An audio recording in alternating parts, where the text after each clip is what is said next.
traditionally we do an intro. Welcome everybody back. Thank you. Blah blah blah. The traditional podcast stuff, and then we introduce our guests. Talk about automotive news. Yeah, I think actually though, news-wise, like our guests today are probably the best piece of news we could talk about. Yep. Welcome. So, thank you.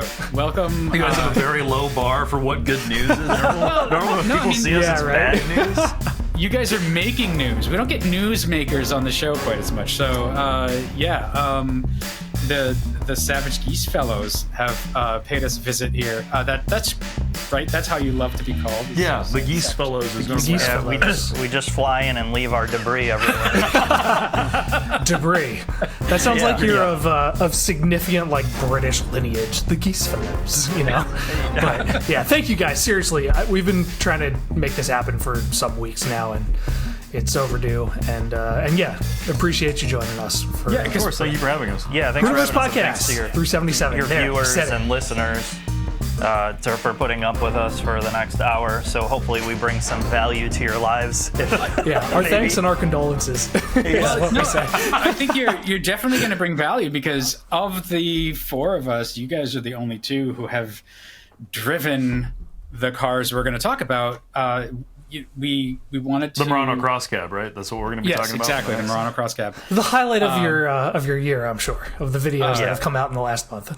You're apparently very big fans of Cowl Shake. But the Mustang GTD, the Corvette ZR1, was it the ZR1? And the ZR1, the Porsche 911 GT3 RS. You actually did a quite extensive test on them. It's been out for a week and a half or so, but lots of effort, took a long time to set up, so wanted to talk about it with you and kind of see what you thought. I mean, the results are in the video, so everybody should go watch the video. We're not going to scoop you. Don't worry. It's well done.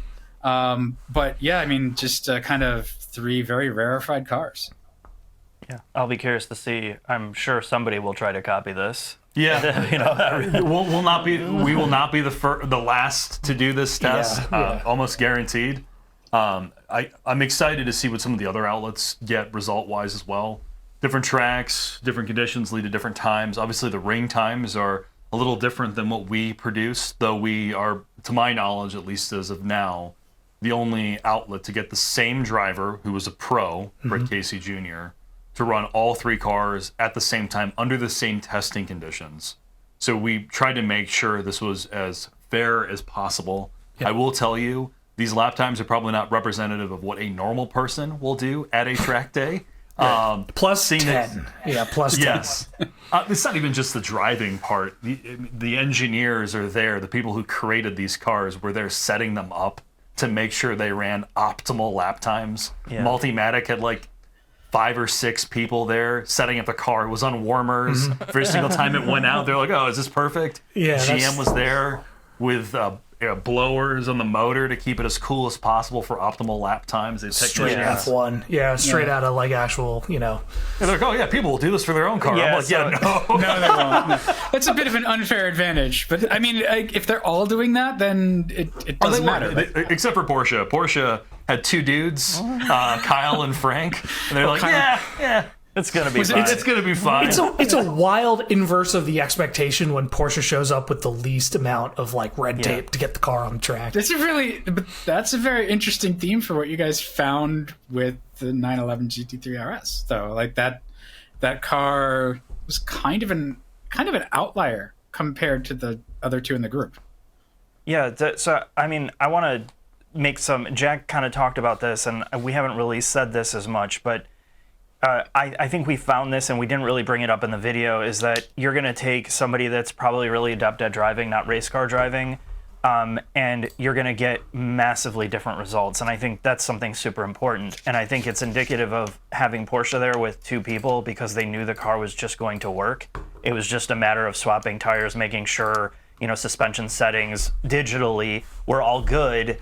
And it was just go out and drive as fast as you can. And the consistency between Britt, I, and Jack was just the same with that car. Like, we were slower than Britt, but we did churn out our own individual times equally. Whereas on the polar opposite, it was much harder to do that in the ZR1. Like, Britt, achieved a time that Jack and I would not be able to touch unless we spent our entire life driving, racing, Like and doing all this. And it was not. That's not going to be possible for most people. So if you want to have the most, accurate time and build your driving skill, that's why we really both like the GT3 RS. It's an approachable car.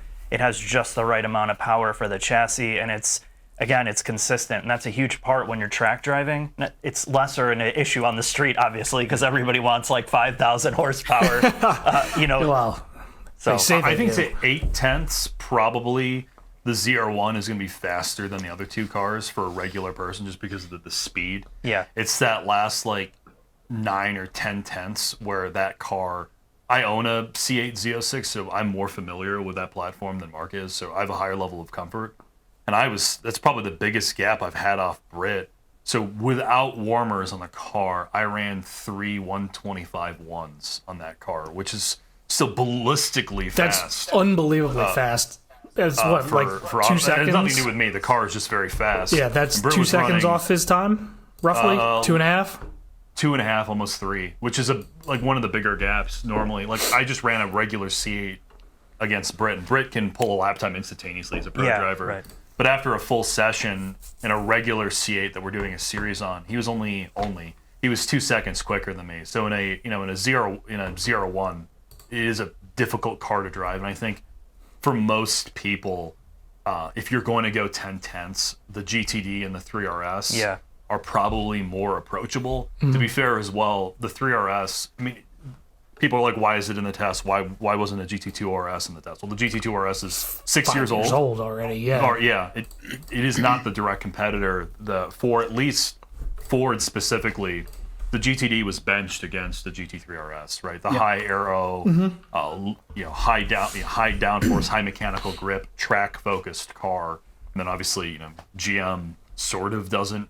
I guess their direct competitor is the GTD, and that it's the big American supercar, but their sort of bedfellows are like mid-engine twin turbo V8 supercars at this point. Well, the other thing this is the last thing I'm going to say about this is like testing parameters that we didn't really bring up. When we do these tests, Brit gets the treatment. All these cars are specifically ready to go with coolers, warmers, and he gets to go out on fresh tires. Whenever we get to our drive, the cars are just like, the tires are completely done. The car's like been sitting there and idle for 20 minutes. The sloppy seconds. I don't know what our actual times would be if we did like a back-to-back on fresh Brit tires. is still going to be a lot He's faster. going to be faster. Yeah. We've never got to experience these cars like in the perfect optimal conditions. Brit got to do that for the sake of the test. So, like our lap times are still going to be slower. Are they going to be 3 seconds, 2 seconds? Even if they were 1 second, the chance of us getting us that close to Brit is just not going to happen. What's remarkable about getting a pro to do this, and like versus like some of the other big magazine tests where it's journalists, is a pro driver they do this to get paid, and he is on boil after the second lap. Yeah. Like he basically has an out, and then all of his lap times are almost within a second of one another, half a second. If you looked at the raw data off of GT3 RS, he ran immediately a faster time than he did the first time he ran a 3RS, which set the lap record at Autobahn at that point. And then we just started to click off faster and faster and faster lap times, all within half a second. But that window between having fresh tires on warmers and the cooling aspect of the forced induction cars, the brands really wanted those laps to be set. The fast lap had to be set within the first 4 laps. Right. If you got outside that 4-lap window, you were having degradation and falling off. So he had to essentially, most of his fast laps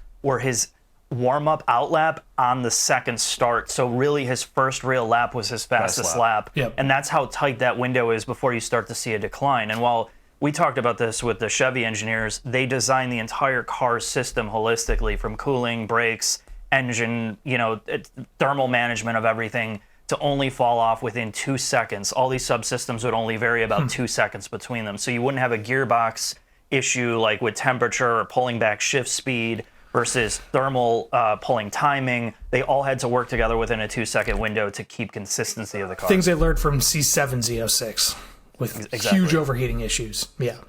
No, I mean, that car, talking about the ZR1, when you guys get to experience one for real on a racetrack, on the street it's pointless. Honestly, all of these cars are equally pointless on the street. The thermal capacity, like the engine side of the ZR1 is probably the most impressive, like internal combustion drivetrain I've seen. Like flat out laps in 70-degree weather. The highest oil temp I think I saw was like 215. Yeah, that's crazy. Really? That's yeah, crazy. it's nuts.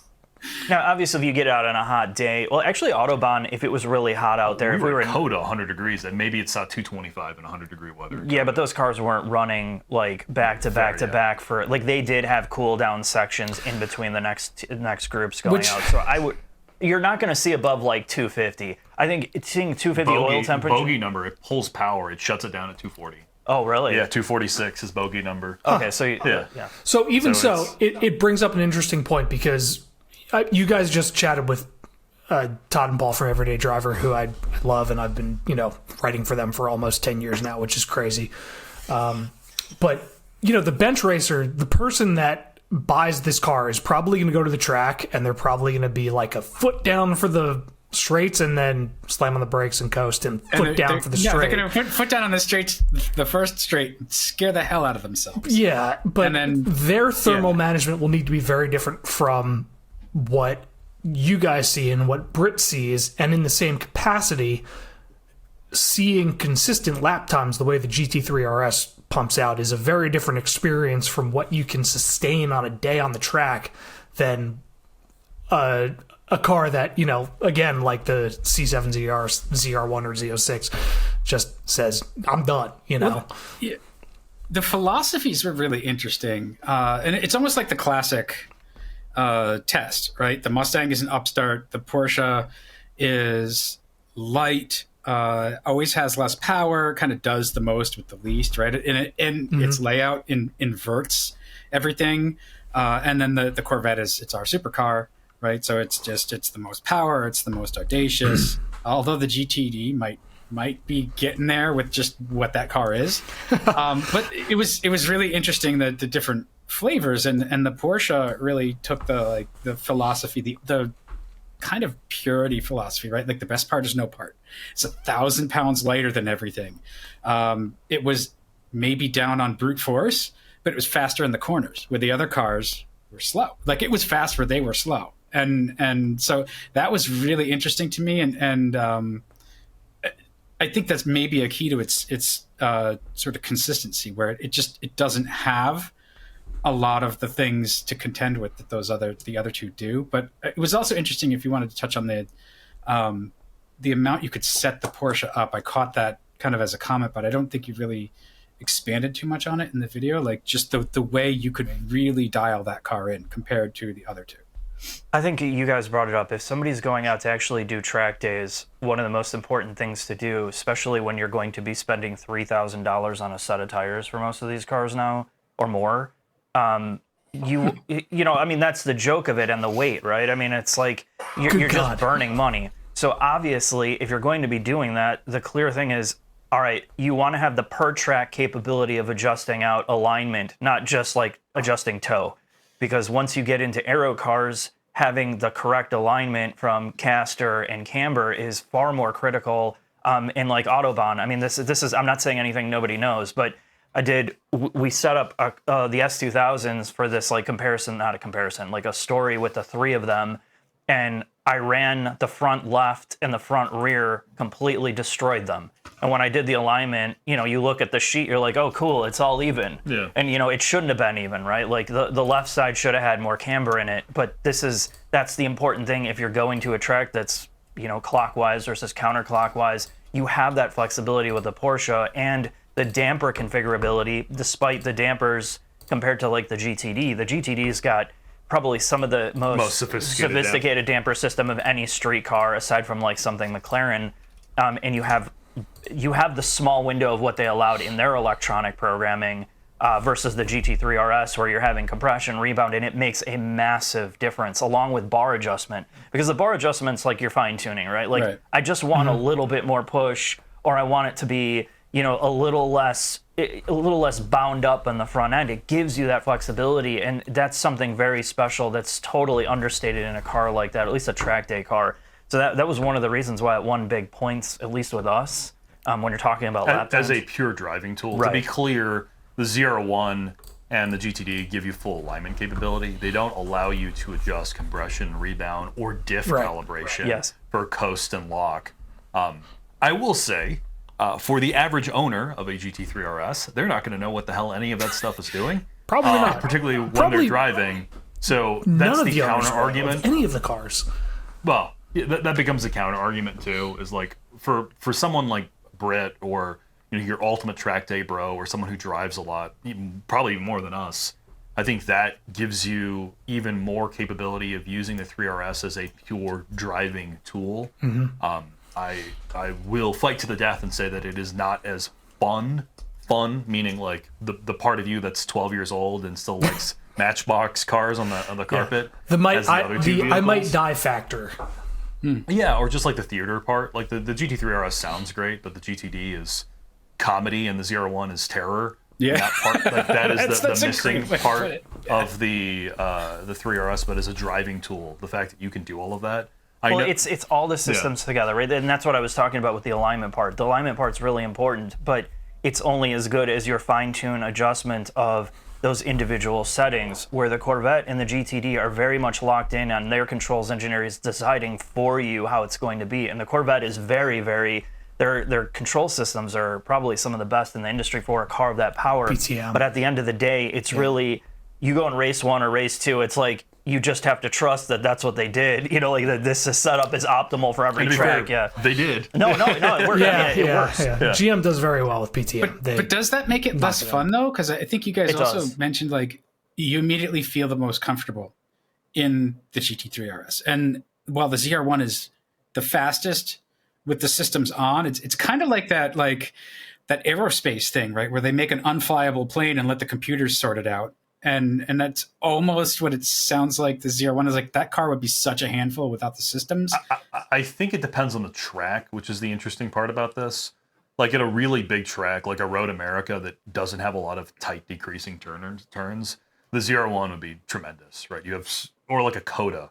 Like the fear element wasn't there, and it didn't feel like a handful to drive. It just felt like a teleportation device where you're just like, going between straights. I'm here and now I'm there. Yeah, and there's a lot of fun in that, where if you were in a high downforce, like the 3RS is going to feel slow around like a Coda back-to-back. You'll just have a lot of time thinking about, I'm going through this sweeper at 30 miles an hour or 20 miles an hour slower than these other cars. Right. It was a second and a half slower than the ZR1. How long's Autobahn? It's over 2 miles. It's over 2.1 or 2.2. Around south. They have a full circuit. Some articles quoted this. They're like, it's a 3 mile circuit. That's the full track. We use south for our consistent leaderboard for everything. That's really what people do anyway for testing. All their most of their testing race car tests on north or south. On south usually. So So fun is subjective, is what I'm going to say. It depends on your personality type. He and I like different things in cars. Yeah, I think that I had this discussion with Chris Barber, who is one of the Corvette engineers, and we were talking about the brake stuff because this was a big argument between us, and this is becoming increasingly big argument along with vehicle weight. And this is my personal problem with all these modern cars is the weight keeps going up and they can't mitigate it, so they keep adding more and more power. Along with adding more power requires bigger brake systems, more electronics to mitigate all the weight and to keep people safe. So it's just this constant add and add and add. And I complained about it with the GTD engineers. I complained about it with Corvette. And at the end of the day, with the Corvette engineer, there's this philosophy difference, because what they really want is their core customers are older. Their core customers that can afford a $150,000 Corvette or $200,000. You know what I mean? In general, they're going to be older, so they need this safety net that only the electronics can provide at this amount of horsepower. So what you sacrifice is from 0 to 80% or 90% driving, the car is completely in control, completely safe. But what you lose is that last, I would say, 15% of feel and driver engagement, because the car starts to do everything for you. Everything is completely relegated to the electronic realm. And while they argue you can turn everything off, which you can, it's not about turning it off. It's about what you're feeling at that last 10%, which is you don't feel what's going on in the brakes. You don't feel anything coming back to you through the steering, and the chassis is much more numbed out than the other cars. And that's my issue with these performance cars, is they've been kind of watered down because of their target demographic. A buyer needs it to be, and there's less pureness in the driving feedback, which is really lost. And that's why we constantly talk about, like, modern sim companies are doing a better job at delivering like feedback through steering wheels and pedals digitally than the car manufacturers are doing now, because they are so focused on giving you feedback to feel something. Now the car companies are struggling because they've removed those feedback loops from drivers in these high performance cars. And that was my big thing with Corvette, is I don't feel what's going on with the car. I'm hitting the gas in the straight, I am absolutely flying, but at the end of the straight, I'm like, there's no feedback to me when I'm stopping or turning. Other than the G-forces. Other than the G-force, but it's not enough. Yeah. So that's the best way I can explain it with electronics and everything. It's not a bad thing, but it's a bad thing when it starts to take the driver out of the loop of the car. Yeah. It's been coming for a while too, right? Like that was the criticism of the GTR back when that dropped. I think it's funny because if you drive a GTR now, it feels almost like a more analog car. Yeah, like all of these systems are mechanical. I'll say is not a counterpoint, but it's sort of as an addendum to what Mark said. You know, the chassis feel of the Vet versus the other two cars comes down to, even though it's a ZTK ZR1, you know, their clientele is not a GT customer. Where, you know, if you buy a GT3 RS and you talk to like a Jörg Bergmeister or you know, an AP, Andreas Breininger, they're like, yeah, I don't give a shit how it drives on the street. Like, it has to be streetable, but that you can, but you're driving it to the racetrack. Right. You're not going to try to GT this car. So, you know, they're running spherical bushings everywhere, no NVH material, lightweight glass, where, you know, and all of that NVH that exists in the GT3 RS on the street gets translated as feel on the racetrack, where, you know, one of the things that's either cool or bad about the ZR1 is that because there's a layer of isolation, you can still actually use the car as a car. What the hell are you going to do with a 1,064 horsepower car on the street? You're not. Sure, but you can still use it as an you're actual not. car on the street. The brake thing, I want to be clear that the problem isn't the car doesn't stop. It stops phenomenally well, and I imagine that the 10-piston Alcon setup will stop even better that they moved to for 26s. We drove a 25. The issue, and it's a systems issue from controls across all modern manufacturers. GM just happens to be using electronic brake booster in all of their cars, specifically in the C8, because they want to use the same brake booster in cars like ZR1X and E-Ray that have regen, and as in their regular vehicles. From a manufacturing perspective and a supply issue. Yeah, it makes EBB, which is an electronic brake booster. In their case, they use Bosch. Ford uses Continental, so does BMW.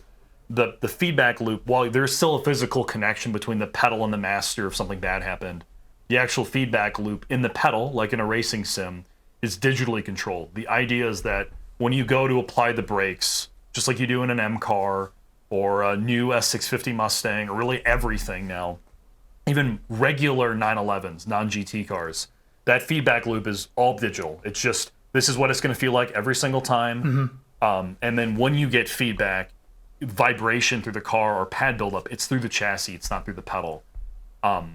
It's a problem. Like Bentley, I had a long call with Bentley who uses the system. They're like, yeah, we don't know what the fuck to do. Like, there is no feedback. I'm surprised in the that's pedal. an issue for Bentley. Like, their customers don't strike me as people who care. Because they're using it in their super GT cars. That's more of a regen issue. Oh, okay. Yeah. All right. But you don't feel, the main problem is you don't feel when you're about to get into ABS, Yeah. which you're going to get into in high horsepower, high downforce, very sticky track-based cars. It's an issue in Z06, but it's not a big of an issue because you're not carrying 20 miles an hour faster in the straightaway, and you're not generating 500 more pounds of downforce or whatever it makes. It becomes an issue gauging basically when you're in ABS, which is what he was running into. Yeah, so when you're in it, your distance is just increased. Well, you don't know what's going on because the pedal feels the same every single time, right? Like, you could be on ice, you could be on dry, and the pedal always feels nice and firm because it's fake, right? So the best way to put it is if you've been driving a car with ABS, when you come down a straight like we did with bumpy pavement and you're like full on, the car's not stopping and you don't hear the ABS pump. You don't feel it through the pedal, so you're like, why isn't this stopping? And my foot's into the firewall on the pedal, and it just feels like you're in ice mode. So yeah, historically we have relied on our senses to tell us what braking means, and if you lose some of those senses, assuming that you have already, experienced the same parameters in different cars or past situations, if you don't have those same senses, suddenly your oh shit moment becomes a problem.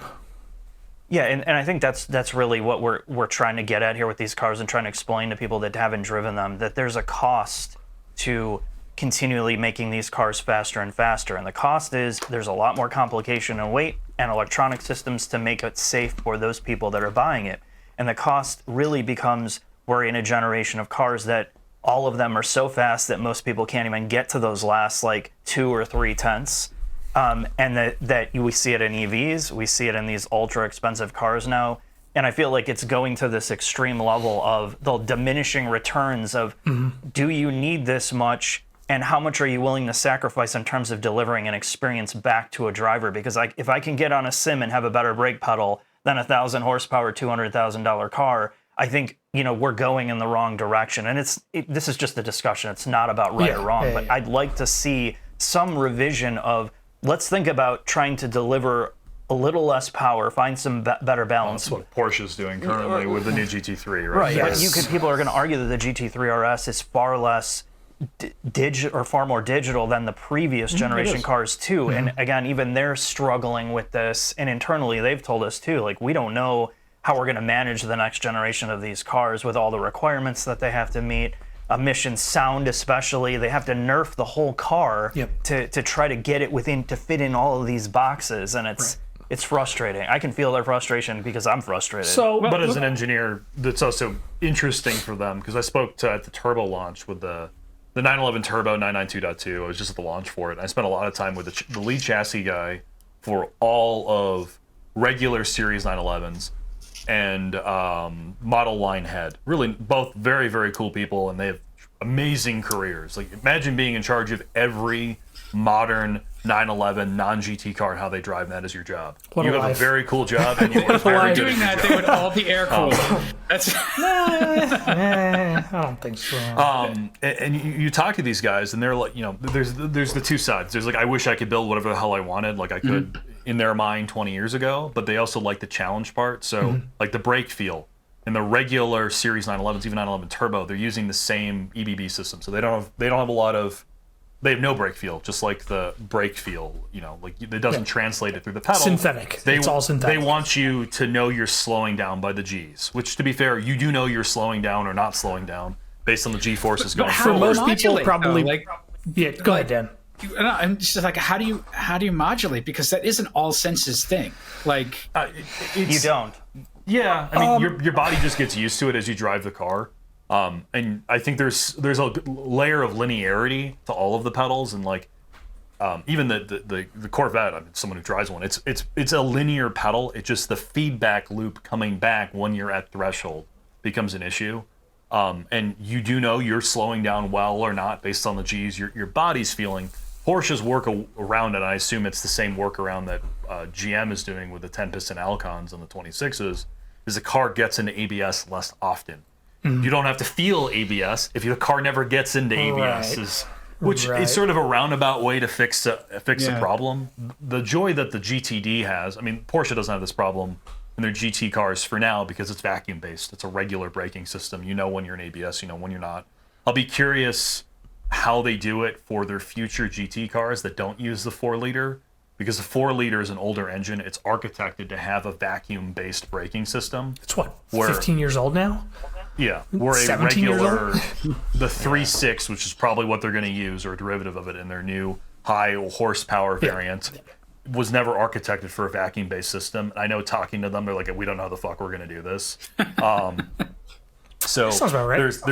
there's that part of it, so we'll be curious to see what they do. But the Mustang's joy, because the S650 I think it's a mix of body structure and the fact that they tuned it really well. Well, it's also a different brake booster supplier, Continental, and that has yeah. a lot to do with the actual hardware that they're choosing. You can only do so much with controls if the hardware is not going to support what your intended goal is. So Ford has really, in this case, for a brake booster setup, their supplier they're integrated far better, and you feel stuff, and to Jack's point, because of the body structure, there is ABS pump, like noise and feedback through the car. You may not feel it through the pedal, but it's transmitting something. So you were asking, you know, like feedback loop, how do you approximate it? Certain cars, because the Corvette's so isolated out, all of that's gone, right? Like you don't even, it's like swiping a slider for temperature on a car. You kind of can do it, but it's a different temperature every time you slide it. Yep. That's what it's like with your foot. You're like, okay, I'm pretty sure it's going to be any ABS, so I'm going to get to this point, and then you're going to approximate it every time. Where with the GTD, you're like, okay, I can kind of feel the pump through the car. I know I'm in ABS, so I can lift out a little bit. You know, Yeah, it's just, a Mustang, again, it goes right? back It makes to a that feel racket. part. Yeah. Yeah. So I want to tie all of this together because we've been talking about nuances of everything. We jumped right into the nuances nerd of everything stuff. for a while now. But the crux of this whole comparison test is that the numbers and your respective personal preference finishing order are almost inverse. You know, consider them opposite for all intents and purposes. And it really just perpetuates that idea that, you know, like us, the four of us having this conversation are not the traditional mass market buyers for these cars. You know, the automakers, their ultimate goal is to make money. And the way for them to make money is to improve the times and have bigger numbers and sell faster cars. But the people who are deep in the enthusiast side of the world, God, it's not that we don't give a shit about it, because obviously we do. We track lap times and, you know, we quote stats up and down. But, you know, the experience, the actual, I'm not sitting behind a computer. Yeah, exactly. And that's Todd and Paul's whole thing. You can't drive a spec sheet, you know. But, and I did want to talk about how your order of preference is very dissimilar to the track times, but And dissimilar from one another. also that. Well, yeah, for sure. I think we've already really hit on our philosophies of why. I think, you know, like to have GT3 RS at the top is because you have a company that has absolutely perfected this formula of the track day car that borrows so much from motorsports pedigree. Like this car is really kind of a one-to-one as much as you can be for a street car. And the people that are behind it, this is their life's work. I'm not saying that it isn't GTD or Corvette, but Corvette really is in its first generation of trying this formula, and they've gotten unbelievable their amount of what they've been able to do. First dual clutch, first mid-engine generation car, blah, blah, blah. But you feel it. You feel those cycles of learning in the GT3 RS, and I think the people that want that really appreciate the mechanical, almost as much as you can make a perfect car in that regard, and having a naturally aspirated engine, which is largely devoid of, like, it's gone, right? So aside from the Z06. To that level at a price point like this. So it's a special experience because they're doing something that nobody else is really doing anymore. And, you know, when we did the LFA thing, like, well, why is this gone? You know, we would have loved to have a naturally aspirated V8 and, you know, some of V10 or V10, you know, something like that. You know, where are all these Honda, you know, affordable engines, and look at all the 4 cylinders that are out there now. They're just so nerfed and everything's turbocharged. So that GT3 RS is like, yes, there's still something like this left where you feel like you're driving the car even though it's doing a lot for you. That's why it's so special. It's not because it's going to spin the fastest lap time or it's going to blow your passengers away and make them car sick every time they get into it.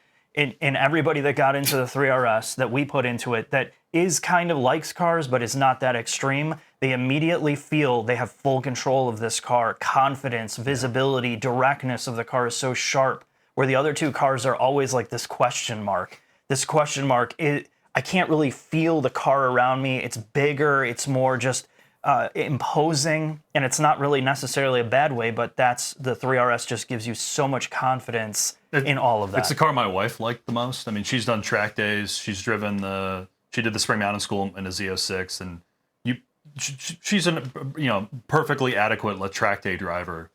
And she immediately got into 3RS, just even on the street. She's like, oh, this makes sense. She's driven a lot of Porsches, but like, this just makes sense. I think that's probably...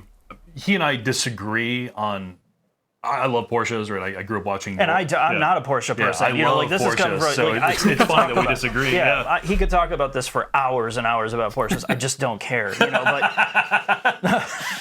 But so it is funny that we're reversed in that regards. For me, it's the GTD.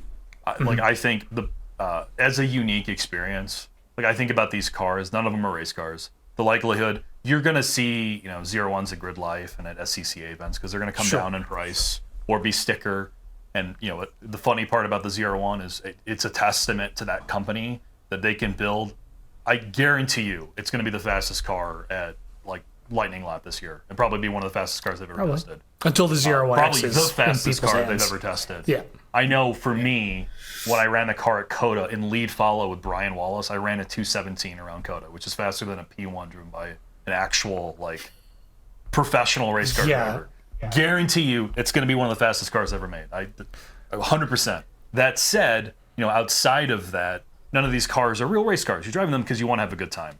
And if you drive a 488 or a modern mid-engine twin-turbo V8 supercar thing, the experience is not maybe as good, but it's similar to what you get in a ZR1. That mid-engine twin-turbo V8 thing is becoming more commonplace.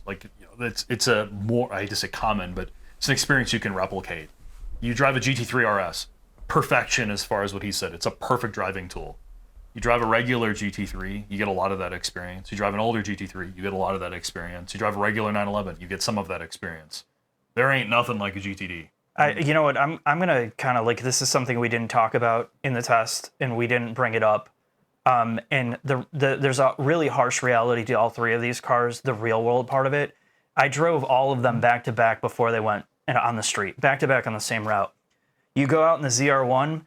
You are not getting traction in that car ever. You're gonna just absolutely roast in first, second, and third gear. There is no way you're getting traction in that car unless you're in 100-degree temperature until you get those. Is it boost by gear or is it? It is. Yeah, they do limit it. First gear is limited, and I think they limit it in first. Be. Yeah, have fun after that. Well, they have. Second might be, but third, fourth, and fifth, you get full power. Yeah. But you're always fighting for traction in that car. We're talking about racetrack stuff in optimal conditions. Of course, it's great. But on the street, that power is not completely usable. The GTD had the similar problem, although it was much better because of the way that they control boost and the way that the power comes on. But you're always fighting for traction in the rear on cold tires. And then the X factor is the GTD. You get in it, and after you're off the track, and you look at what that car delivers, it's got a $50,000 Mustang interior, and you can't get away from it. It feels like 50. It feels 50. Everything feels like. It looks like 35. Whatever. It looks it's got some extra. I'm trying to be nice. You're trying to be kind. Yeah, no, it's not good. It's not It's good. got a plaque. Doesn't it have a plaque somewhere? It's got a plaque. Yeah, I mean, hey, if you pay $14,000, you get bits of titanium in the interior space. But that's the thing. That's the fine. titanium. But you're driving these things on the street, and the things that they're designed on paper to deliver, they have a hard time delivering. And the GTD struggles, even though that's my second favorite car because of the engine and the suspension. On the street, I got it in. I'm like, man. I think it's the most presence on the street. It's got the most presence on the outside, but when you're sitting on the inside, barely. It's just wide as a Raptor. From what I understand. But I think part of that, to me, though, lends to it's not the interior part. That part's disappointing. The actual driving part, there's nothing else like it. There are lots of Porsches and there are lots of mid-engine supercars. Yep. which is why we both put the GTD higher than the ZR1. Right? To me, it was number one, just because you drive that car and it feels like a Trans Am car, right? It's enormous. It's wide. You have unlimited mechanical grip. You have unlimited aero grip, the most out of the group. And what other big supercharged V8 that's front engine exists? Nothing. And nothing sounds like it. It really is. It's an engineering tour de force. I think it was meant to do a couple of things. Like its inspiration is the GT3 race program. So it's similar to the GT3 RS in that sense. And like you said, like Farley was like, we are going to go head to head with Porsche with the Mustang. And it achieves that. I think it was meant to show like, yeah, we're Ford and we race. It went hand in hand with a relaunch of Ford Performance, which they just renamed themselves Ford Racing. And F1 next year for Ford. Yeah, they really, really want to make sure that every weekend somewhere around the world, there's a Ford racing, and the Mustang is kind of their flagship platform for it. Race on Sunday, sell on Monday. Yeah, I mean, sort of, but to just show like we can do this, and that car, like, I know Multimatic had a heavy hand in it, but it really does show a lot of what they can do, and just the thought and attention to detail. And that the aero, I think, is the most amazing part of the GTD, which is kind of the story that gets, I think, maybe lost a little bit, because you're talking about the dry sump supercharged V8 and the push rod rear suspension, all very impressive. But the aero in that car is, they put so much time. It's crazy. Yeah, it's crazy. Yeah. Well, they had a discussion, which I don't want to get to, because I don't know how much we can talk about it, but there was a discussion about the engine on the GTD, because they wanted it to be more like GT3, right? They wanted a naturally aspirated engine, not a supercharged engine, right? And the argument was, a power thing. It wasn't about like what the better engine was, because clearly on the surface, what that means. Having a big supercharged V8 is going to be much heavier than a naturally aspirated GT3. Make a lot more power. But make a lot more power. So on the marketing side, do you want the bigger number, or do you want the lighter weight, like higher revving? Yeah, do you want a number lower than a Z06? So Yes. probably their motorsports V8 is maybe capable of 600, 620 without a restrictor reliably with a warranty. You're still below what a Z06 makes. But that was our discussion, is like when we talked about this, because we talked to Ford originally about the GTD before the comparison, and I knew nothing about this car. I just didn't care when I saw the price tag. We got in there and we talked to our Ford rep, and when he told us that the car was reutilizing S650 the S650 like body in white, I'm like, dude, what are we doing here? Why would they do this? And it goes back to, it's nothing against the engineers. It's the amount of money they have budget allocated to redo it. If they wanted a new interior, like we were complaining about, it would require a brand new body in white. And they told us flat out, you're talking about $1 million car to redevelop the body in white for a one-off for this car. Well, and that's why it wasn't, that's a big consideration. And this is the one car that it didn't matter as much if it made money or not, right? The ZR1 is a profit center, technically, right? Not as much as a regular Stingray in the grand scheme of the P&L statement, but it has to make money. Mm-hmm. It's not an advertising car. It has to make money on a P&L statement. And the GT3 RS makes Porsche a lot of money. It's the highest profits of any automaker. Let me ask you guys a question. This is a philosophical question then, because the GTD, if you could technically, because this choice really on paper, because that's what they're fighting about, what's the best car on paper really, the GTD failed their mission, right? Like if you're doing a bench racing argument, it failed. Yeah, it's slow. It's the slowest car by like 3 seconds. Do you take, what's worse, to fail and give it all that power, or to charge more money for the right body in white with the lighter engine and have a completely... But it's $1 million car. They're going to sell every single one of them regardless. It's so it's half dozen to one, 6 But it no longer looks like a Mustang. No, it'll look like a Mustang. Oh yeah, it'll have a pony. Yeah. Let's just say it looked the same on the outside, but they solved the weight issue of the body in white and having a lighter engine in it. What's the better outcome, to do what you want for more money, or to have a car that's losing because of the weight? Yeah, well, I mean, that's the conundrum, right? That's what engineers run into too, is like, well, we have two choices and we could make the case for each. What is the better way to go? I mean, the link back to Flat Rock, how every GTD starts off as a body in white at Flat Rock, and it goes then to Multimatic, where it does get sliced and diced, but there's a direct link back to every other Mustang, just like that 911 kind of link with all the special ones. Like, that there's value there. They could make the interior a little nicer. Is a nice using way the to same play body and weight, the same hard points and everything. But it's true. It's like, well, look, we gave you all of this because we have the same crappy hard door panels that everybody else gets in their rental.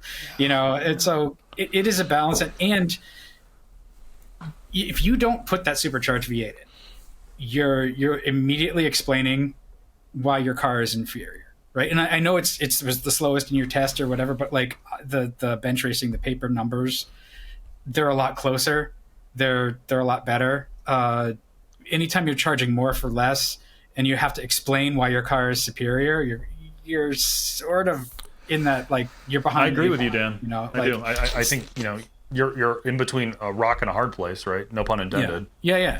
But if you're dropping 1,200 pounds off your car, you're no longer having the power to weight argument. Although the number may not look peak, you're negating the fact that you're not having to deal with so much mass. Well, and heat. There's a lot of thermal management that goes into it, and keeping the numbers because superchargers generate a shitload of But heat. there's also the factor of unabashed fan. The person that will buy something with a logo on it or a brand name on it, regardless of how fast it is or what the times are. And again, they exist to sell cars and make money. They're not trying to appease us. It needed to be properly bombastic, and I think they achieved that goal for sure. I would say that's actually why we really like it. Despite all of that I just said, the counterpoint is the best thing about that car is the screaming supercharger. It doesn't give a shit. And it looked like you guys were having a ton of fun, and it just kind of tossing it around. And it drives, despite how digital the car is. I think the controls team there, they have figured out how to get Steve and his team and everybody else that works on it, like Greg, the chief engineer.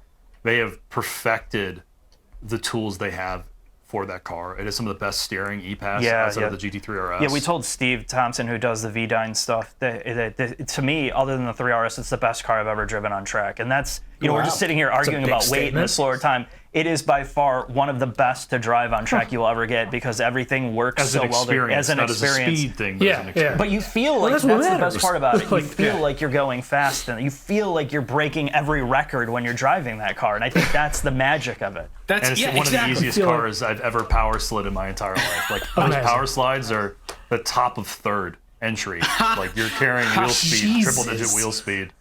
I'd like to try that. Maybe they could. That was a $700 power slide every time you go into a corner. The most expensive power slide of my life is a ZR1. We did 3 of them. They gave me a brand new set of Pilot 4S's to do them. And I spun the second one. I did a perfect first, a really good third, and the fourth attempt to get just for coverage shots, chunked the tires. So it went from brand new to no more tires in 4 slides. And I've never seen that. Damn. So we should legitimately. That's got to be one of the most expensive cars to try to power slide. You would bankrupt yourself if you turned into a Formula Drift car in about 2 seconds. People who buy them on Cars and Bids in 10 years for $70 grand are going to be in for a rude awakening. People are going to die in that car when they're $70 grand. Date code 2026. Oh, you're in trouble. But we should touch on this though. Everybody's going to have something to say about your finished product, right? About your test and sort of the results or your impressions. But it's easy again to kind of sit across the internet and take shots. The amount of effort that goes into that finished product, I think that's lost on a lot of people. Even just a simple car review with some pictures takes way more effort than most people realize. So what actually goes into it? How many people did you have supporting you? What were the logistics? How many days and hours did it take? Between full James Cameron, OEM support, camera, Brit, and everybody that's involved for the 3-car shoot, how many people do you think touched the final product? I want to put this out there before we say that, because I want to acknowledge the fact that this is not possible without all of those engineers that made these cars possible. We get to armchair quarterback their products that they spent their life making like we had something to do with it. This would not. That's what Dan and I are doing every time we record a show. With you're talking about this stuff. My opinion is the one everybody should listen to. We're not more important than the cars. We're not more important than the engineers. And they know way more than we would ever know. I'm super grateful that we even get to be in the same room to understand why they did the things they did and how much work that went into them. So on the back end, we have to do a lot of work to make these videos, to make it happen, to get these people together. But it's not 4 years of development like these guys are working on a car for. Right. Basically, we're just shit posting their work. At the end of the day, why did they do this? Dude, get out of here. We're nobody. Right. So, I don't want to be so self-serious. We've deserved this. It was a lot of work to do, and that's why it came together, because this is kind of what we've gotten good at doing. But again, I'm so grateful that they even gave us the opportunity to do it, and they spent their time. So on their end, Jack, talk about your development part. To add to that, there's some of we're not just saying this, they are some of our the most impressive people we've met doing this. All the people that come out to support us on our big projects. I'm always so grateful that I get to learn from someone 40 times smarter than me. And if I get to learn one thing in the couple days I'm with them, it's a humbling experience. And a lot of these people are super nice, they're funny, they have great family, they're fun people. On the back end, as you know what it's like to deal with PR folks, we're really lucky in that we built really strong relationships with a lot of the PR teams. Like the guys at Corvette are some of my outside of work are some of my favorite people. The guys at Ford are great. Are great, and the people at Porsche are like genuinely some of my friends that I like talk to all the time. And Porsche immediately said yes. They said yes like a year ago. They're like, "Oh, you want to do this? We'll get a GT3 RS squirreled away. Let us know when." Because they're like the U.S. team is a small, flat organization run by people who love cars, and our first big project that sort of greenlit this was like 2 years ago. So we did our first GT3 versus Z06. That took a lot of convincing and a lot of negotiating, and like, hey, we promise we won't totally fuck this up. And we didn't. You got lucky. So everything else has been a lot easier. Because it's the same guys then. Like Kyle, the technician, engineer, whatever you want to call him, PR guy, who supported that test, supported this test 2 years later. Literally, I joke that I have a punch card with him every single time I see him on Autobahn. Like, hey, welcome back. Yeah. You got to have the engineers set lap times against each other in something with like a control, Yeah, like the Murano. Murano cross We should cab have lap them all drive the times. Murano. Yeah. If you don't roll it and land on your dome, you won. Yeah. So that was easy. Not easy, but it took a lot of work over the years, but this request was easy. GM, because we basically, once we did the ZR1, we got really, really early access, and we did a mini documentary on ZR1. That was, the engineers said yes, and it took some convincing internally at PR and senior leadership, because it's their flagship, going to go head-to-head with the other big boy in town, Ford. Ford probably took the longest to say yes, just because it's the newest car. But honestly, from start to finish with the big three, it took about 9 months to get this all organized. Damn. Yeah. And then, honestly, this only happens because we're, like you guys, an independent outlet, because we have sponsors. So Bridgestone, and in this video's case, Amsoil, they basically help fund our production. And unlike like a Top Gear or a Car Driver or Haggerty or something, I can't spend $40,000 on a shoot and lose money. Mm-hmm. Right. We didn't spend $40,000. We do what I mean. It has to at least break even for this to work. Yep. And so dealing with that part of it, and our crew is tiny. It is Mark, who does all the editing, me, who does some of the filming and sort of the business bullshit in the background. Deb was our contractor. She's Andy the Lab. She's a content creator. If you like dogs, she has 2 great dogs. There you go. Great person. She helped us shoot a lot of the coverage shots. We have a PA. His name is Chris Brown, just like that Chris Brown, but looks nothing like that Chris Brown. Like my toe. And can't sing, unfortunately, or fortunately. And then we have Britt. Little bit. That is our entire crew. And then, of Holy course, shit. we have Autobahn, who we've partnered with over the years at this point. And for those who don't know, it's a country club style track in Joliet, Illinois. And they are one of the best facilities possible to be partnered with, because their staff, corner workers, track managers, events team there helps us use a track, do it safely, and help coordinate with like food and everything else for the engineers.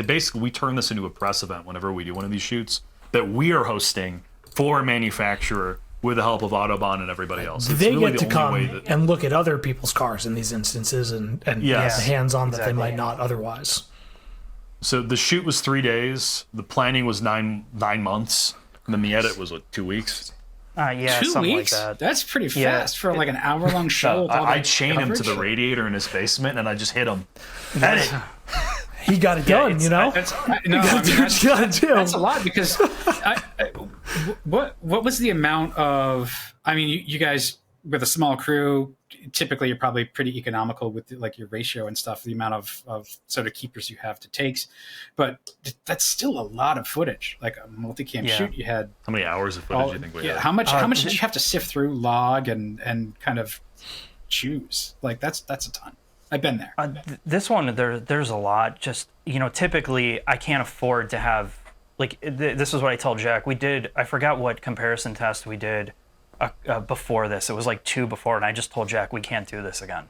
Like, I'm not even kidding you. The amount of cost versus return from For ad time revenue. and money. Time. yeah. Yeah. Because Jack thinks about it from the planning, and he doesn't really count his own time of how much this stuff takes. But when we get out there and you're burning a week's worth of headcount for him just dedicating to this. You're burning 2 weeks of my time, and then I have to, like, if I pay Chris to come out and help. Yeah, Chris and Brett and everybody. And then, so we're basing, you're basically taking 4+ headcount, like, full time, and you're going to get ad revenue back on some of these videos of maybe, if you're lucky, $2,000. Yeah. It's just, all you do is lose money. All you do is burn money, and that's on me, right? Yeah. Like, the stress comes back on me. This is not working because, oh, it's cool. You know, we get to go to the track and make these big videos. It's not cool when you're like, I'm going to be bankrupt. So we've had to really go back and look or at psychologically corrupt after the stress comes through. That's the typical concern of anybody going to the track for any reason, well, right? And this is the car thing, right? Like, people are like, oh, look at all the cars you get to drive. I'm like, yeah, there's a cost to this, you know. And while we're not getting paid by the brands or whatever, we've had to get a lot more. I've had to get more smart about how we do this. In this case, sponsors. You know, the sponsorship stuff, it has to be there if we want to make these big videos. And I was going to do this all myself with the filming. And I made the decision early on. I'm like, I got to have Deb out. And this is not something that Deb usually does, right? Like, she's done IMSA coverage and stuff like that.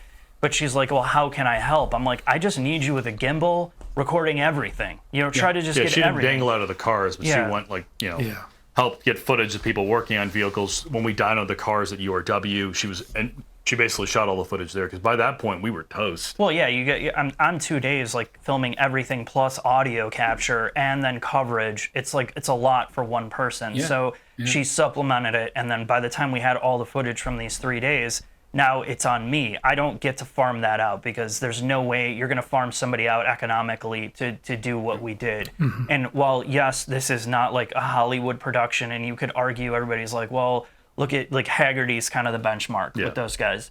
You have, you have the budget to have all these people doing these individual tasks, and I can't afford to do that. So I have to get better at not only doing it more quickly, but making it look like it's better than it is. But also not going, I mean, I understand why Matt Watson's successful, but not doing car wow, where it's like, it 2 GoPros. Right, it can't be shit out. Yeah. It can't take 3 months of production like Haggerty, or 2 months of production. I had to get this edited in a week and a half, and this project had to be done in under 3 weeks. So did you go in then with a narrative and a structure where you like, obviously you don't have it's not outcome. fully scripted. Not in the car, it's not scripted at all.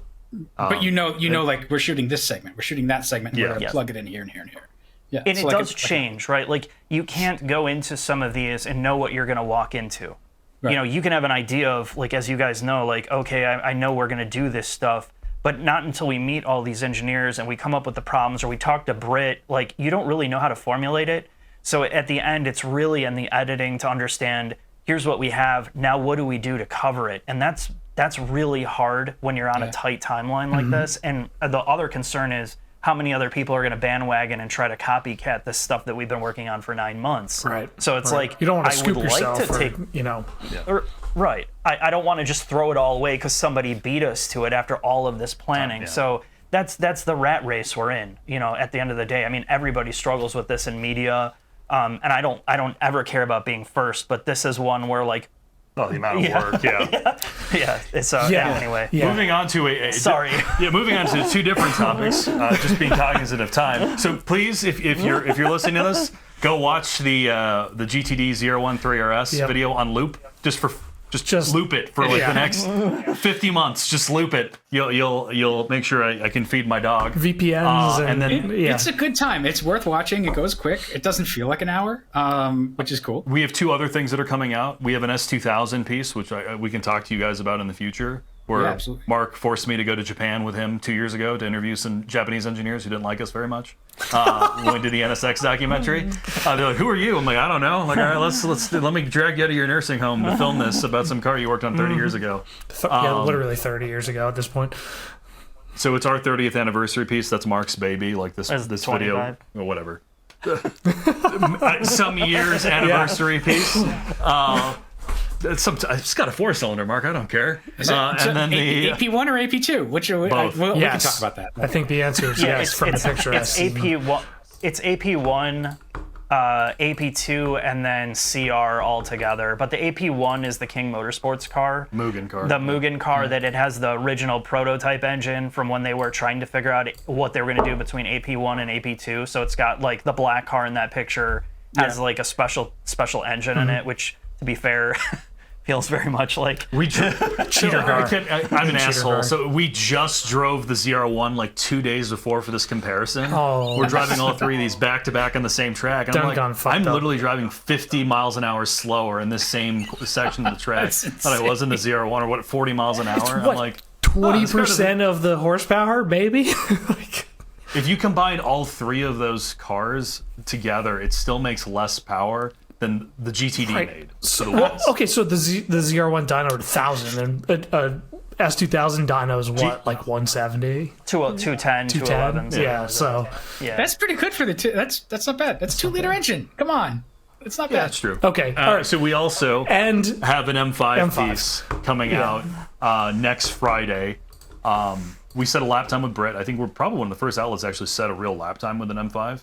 He sets it in the sedan with a green sedan thing. It's surprisingly quick, which doesn't surprise you if you've driven the car. It's a rocket ship. It is. We have our problems with it, and I'm sure you do as well. Yeah, we should reconnect about this. There's nuances. So what are your thoughts, without spoiling your article? Do you love all things M5? No. I mean, you can't make a blanket statement like that with any car that's current. I think a lot of the... It's so beautiful. That's how you get the clicks. No, I think a lot of the overall mass hatred that came out immediately upon the first wave of reviews was largely to be controversial, because underneath, like, as far as a car that you can use every single day for basically everything goes, it's pretty great, you know? But you mean people who are never going to buy one have shit to say about it? Yes. Yes, I mean that. I didn't track it. My back road time with it was pretty limited. But it was a good time when you put it in rear-wheel drive. You know? Yeah. I haven't loved an M5 since the E39, but I did very much enjoy the E60 with the V10. Boo. I just didn't like the SMG. The last one was great. I took I will say I didn't drive the last one. Yeah. So I had a 2022 M5 comp for a week. That was a fucking awesome car.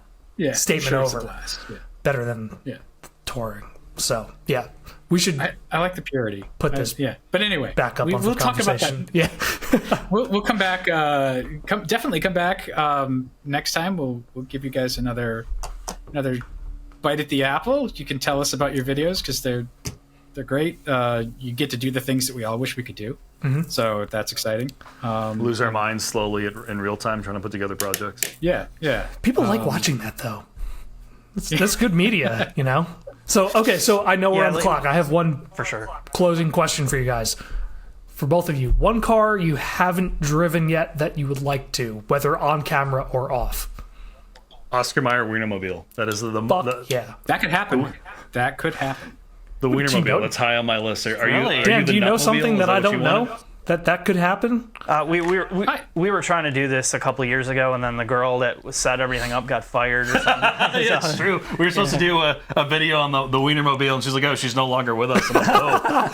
I think So we lost out. Yeah. you could probably do a comparison test, because like LL Bean has a boot that's a truck like that too, and they're all F250s or something anyway. So like, No, I don't want to know. I just want to experience the magic of driving on a giant hot dog. The idea was to have the Planner's peanut truck versus the Wienermobile. That was like the joke comparison. But right. So which is better? I don't Wieners or have the nuts? energy to chase such a really. prestigious. That's my only dream. Nuts car, versus Sarah. wieners. That's my dream. Track Yeah. test. Okay. Yeah, That's good. That's good. yeah. What about you, Mark? No, I think there's just, if I had to put one above the other, and it's basically a similar philosophy as the T50. Just, The Wienermobile and yeah. the Well, I know T50 are about that's- the same. that's such a douche answer, because it's like so stereotype of like some $3 car million person. car, yeah, yeah. it's not about the price. It's just I want to see if they were able to replicate like an old car experience in a new car. You know, that's really my main interest. I mean, as a serious side, Probably that, or like a T33, because I think we're getting them. That would be not we're. The US is getting them. I think that would be a very, very cool experience. My sort of grail car, I would love to do, because we do these long form deep dives on the 4GT. Like I actually get to experience the 04, 05 on track. Get to experience the second gen of it and sort of see where they took it in their final. Didn't Throttle House do that with the two? I don't actually know. I know they did a Z06 and 4GT, and then they did the original 4GT. But that car was like on original tires, and they drove it in the wet or the cold. Like I'd actually want to talk to the people responsible for it. A friend of mine bumped into one of the lead engineers at the Tail of the Dragon and the 4GT Club. I'm gonna screw up the story a bit, but this guy bought the car when they weren't worth a lot, even though he worked on it. He saved and he saved and he saved. This one, the cars are back to like $100,000. They were like 150 lead sticker, right thereabouts. Yeah. He paid, and you could buy one for way less 120 if you just walked in. It was, I think he paid like under 100 for it, but he worked on the car. So the guy who sold him the car gave him the sweetheart deal because he was largely responsible for it. And I think this guy now is like 60 or 70,000 miles on his 4GT. He drives it everywhere. That's good for him. Trips with his wife. He drives it. That's what they're Talking for. to somebody like that who worked on the car, I think would be cool. I mean, there's the douche factor of like the Texas 2K associated with it, but like a bunch of people who never worked on a supercar before at Ford came together to build something. I would love to drive that flat out on a racetrack. But other than that, I mean, a couple of the crazy $1 million cars and and the Wienermobile. That's sort of where I'm at. That's a good answer. Make the Wienermobile happy. It's up to you guys. Yeah, if you guys can organize all of this, we will make you a master wiener nut. Wiener on Lime Rock. Let's go. Come on. Absolutely. Like, so here's what we can do. You let us know. You talk to your sponsors, and if they're looking to sponsor somebody else, we're here. And I'll put together a proposal for the Wienermobile versus the Planters Peanuts car, and we could do it at Lime Rock, because I think they would be absolutely terrible at that track because it's so narrow. Great at the uphill.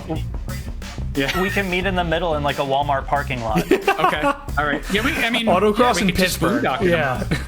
Nothing says Wienermobile like an autocross in Pittsburgh. Pittsburgh's real hilly. It might be a good time. Case in point. Yeah.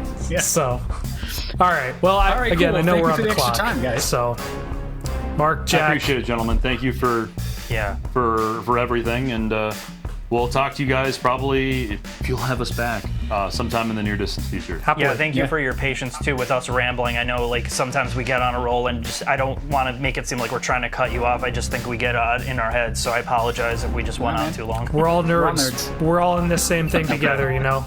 The deeper we can go on this stuff, the better. So thank you again for your time.